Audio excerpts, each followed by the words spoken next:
Assalamualaikum students, welcome to Stars Academy. Today the topic we are going to discuss is flagella. हमने bacteria को पढ़ना start किया था और आज हम बैक्टीरिया का जो एक बहुत अहम कंपोनेंट है, एक बहुत अहम हिस्सा है, उसको स्टडी करेंगे.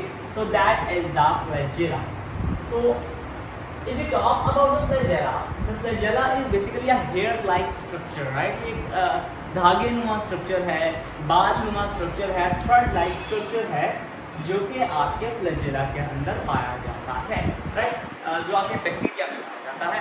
सो if we talk about the composition of the flagella, अगर आप बात करें कि बना किससे है, तो it is made up of flagellin protein. यहाँ के पास एक प्रोटीन है फ्लैजेलिन, उससे मिलकर बना होता है. And very very important thing कि फ्लैजेला निकलता कहाँ से है, ऑरिजिनेट कहाँ से करता है. So basically it originates from the basal body. So basal body is a structure. So let's say this is a bacteria and there is a specific structure in the bacteria near the cell membrane inside the body that is known as the basal body, right? And this basal body is the origination of the flagella. इस basal body से जो आपका flagella है वो निकलता है, originate करता है, right? So now we are going to classify the bacteria on the basis of the flagellum, right? So flagellum की अगर बात की जाए तो हम number of flagella के basis पे classification करते हैं. So हमारे पास एक ट्राइकस आता है, मोनोट्राइकस आता है, amphitrichous, lophotrichous and then peritrichous. So if we talk about the atrichus are that bacteria which have no flagella. यहाँ पर आपको बॉडी के ऊपर कोई भी फ्लैजेला नजर नहीं आएगा. The second one is the monotrichus. The monotrichus, mono means one, right? So the monotrichus are those bacteria that have one flagella, जिनके अंदर आपको एक फ्लैजेला मिलेगा. That are the monotrichus, right? And the next is amphitrichus, right? तो amphitrichous ऐसे bacteria होंगे जिनके दोनों साइडों पे फ्लैजेला का एक गुच्छा पाया जाएगा, which we are going to say the tuft of flagella, right? The tuft of flagella is present on the both sides of the body, right? So this bacteria which have the tuft on both sides is known as the amphitrichus, right? So the next is the lophotrichous. Lophotrichous आपके पास ऐसे bacteria होंगे जिनके अंदर आपको tuft जो है एक side के ऊपर नजर आएगा. And now the last and the final one, that is the peritrichous. The peritrichous are the bacteria that have the flagella that are present all around the body. आपकी बॉडी के ऊपर फ्लैजेला पूरी body के surface पे पाए जाएंगे. So that are known as the peritrichous, right? तो ये तो हमने क्लासिफिकेशन कर ली, लेकिन इस बात पे हमने बात ही नहीं की कि जो फ्लैजेला वो होते क्यों हैं, इनका फंक्शन क्या है. So if you talk about the function of the flagella, the most important function of flagella is the motility, right? ये आपके बैक्टीरिया को मूवमेंट में हेल्प करता है. किस तरह से कि जब आपका बैक्टीरिया जो है, ये बैक्टीरिया और बहुत से जो फ्लैजेलम वाले बैक्टीरिया हैं अक्सर आपको एक्वेटिक एनवायरनमेंट में मिलते हैं, राइट? तो ये इस फ्लैजेला को क्या करते हैं, मूव करते हैं और उसकी मूवमेंट की वजह से जो है वो जो है अपनी बॉडी को मूव करते हैं, right? And also very important thing and very important short question, chemotaxis.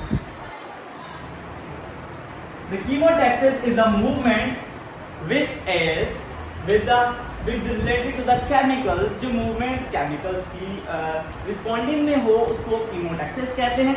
So these flagella have the ability to respond to the chemicals and undergo the movement. So that type of movement which involve the chemicals in it. So the movement is known as the chemotaxis, right? So we have discussed the flagella. Assalamualaikum students. So we are going to talk about the villi, right? So इससे पहले जो है हमने बात की थी flagella के ऊपर, तो अब हम बात करेंगे villi के ऊपर. तो what are villi? Basically villi are the structures that are present on the surface of the bacteria and these are basically the hollow and non-helical and filamentous structures, right? अगर हम इसको देखें डायग्राम में, अगर हम इसको देखें तो बेसिकली ये आपके बैक्टीरिया की सरफेस के ऊपर पाए जाने वाले नॉन हेलिकल और फिलामेंटस जो है अपेंडेजेस होंगे। इन अपेंडेजेस को हम क्या नाम देंगे, किसका नाम दे देंगे, पिलाई का, राइट। अब इन पिलाई की अगर हम बात करें तो these pili are basically smaller than flagella. इसके बरक जब हमने फ्लैजेला देखा था तो हमने कहा था फ्लैजेला जो था फिलामेंटस था और लॉन्ग था, that originate from the basal body, right. But these are not flagella, these are hollow and non filamentous appendages जो कि आपके पास जो आपके फ्लैजेला है उससे साइज में काफी छोटे होंगे, राइट। सो अगर ये साइज में छोटे हैं और इनका स्ट्रक्चर भी जो है उनका यानी कि मोटिलिटी को सपोर्ट नहीं करता, तो ये बात तो वाज़ेह हो गई कि इनका जो फंक्शन है वो मोटिलिटी नहीं है, राइट। सो हम कहेंगे these are not involve in motility, right, कि इनका जो है मोटिलिटी के अंदर कोई भी फंक्शन नहीं होगा, यानी कि आपके बैक्टीरिया सेल की मूवमेंट के अंदर पिलाई का फंक्शन नहीं है, right. So if we talk about the composition of the पिलाई, यानी कि अगर हम बात करें कि पिलाई किस चीज से मिलकर बना है, तो basically the pili are made up of the protein which is known as pilin, ठीक है, कि जो आपका पिलाई है that is made up of protein pilin, right. So if you talk about the function of pili, अगर हम बात करें कि इनका फंक्शन क्या है, तो इनका फंक्शन है basically the conjugation. So question arises that what is conjugation, कि कॉन्जुगेशन असल में क्या है। बेसिकली कॉन्जुगेशन इज प्रोसेस जिसके अंदर आपके पास दो बैक्टीरियल सेल मेट करते हैं और आपस के अंदर आपके अपने सब्सटेंसेस को एक्सचेंज करते हैं, and we can also say that it helps into the reproduction, right. And also pili जो है वो आपके बैक्टीरिया सेल को बहुत सी सर्फेसेस के साथ यानी बहुत सी सतहों के साथ जोड़ने के अंदर, अटैचमेंट के अंदर भी हेल्प करते हैं। सो पिलाई के आपके पास दो फंक्शन हो गए, the first is the conjugation and the second one is to attachment with the various surfaces, right. So next we talk about the outer wrapping, this is basically the envelope of the bacteria, right, कि आपके bacteria के इर्द गिर्द जो है एक envelope पाया जाएगा, and this envelope consist of normally three things. The first one is the capsule, the second one is the slime, and the third one is the cell wall, right?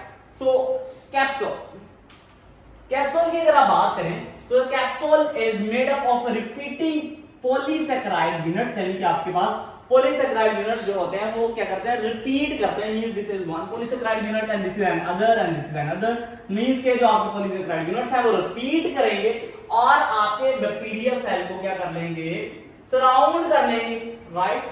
So it is normally made of polysaccharide unit and also of the protein in some bacteria, but both are also present in certain bacteria. या तो polysaccharide units पाए जाएंगे, या तो protein का capsule होगा, और या तो कैप्सूल के अंदर दोनों चीजें पाई जाएंगी, पॉलीसैकेराइड यूनिट्स भी पाए जाएंगे और इसके साथ साथ आपके पास प्रोटीन्स भी पाई जाएंगी, right. So there is a probability in some bacteria, right. So if you talk about the function of bacteria, the function of the capsule in bacteria, the function of capsule is basically to provide the sticky nature, gummy nature। अगर हम देखें तो ये ना चिपक जैसे गम होती है ना, उस तरह से चिपकने वाला सब्सटेंस होता है, and it helps the bacteria to stick with the other bacteria when they are in a colony, right। कि अगर जो बैक्टीरिया अपने कॉलोनी की फॉर्म में रह रहे हैं तो बैक्टीरिया एक बैक्टीरिया को दूसरे बैक्टीरिया के साथ स्टिक रहने में, साथ रहने में ये जो कैप्सूल है ये अपना फंक्शन परफॉर्म कर रहा होता है, right। So and it also has the pathogenicity, right, it helps protect the bacteria from the other harmful insects and other harmful agents that can eat bacteria, that can infect the bacteria, that कि आपके bacteria के अंदर ये आपके पास pathogenicity भी create कर रहे होते हैं, right।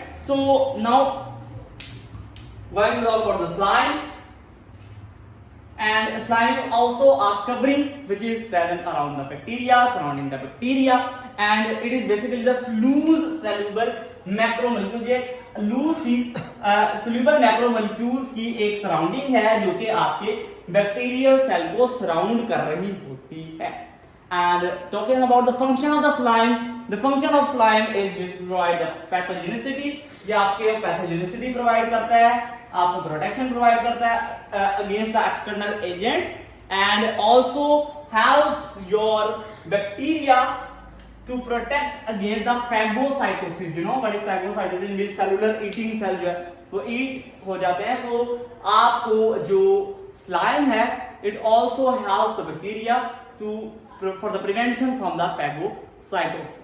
So I hope आपको ये टॉपिक समझ आया होगा. And in the next topic we will talk about the cell wall, which is also the part of your cellular envelope. Right? So I hope आपको समझ आया होगा. Thank you.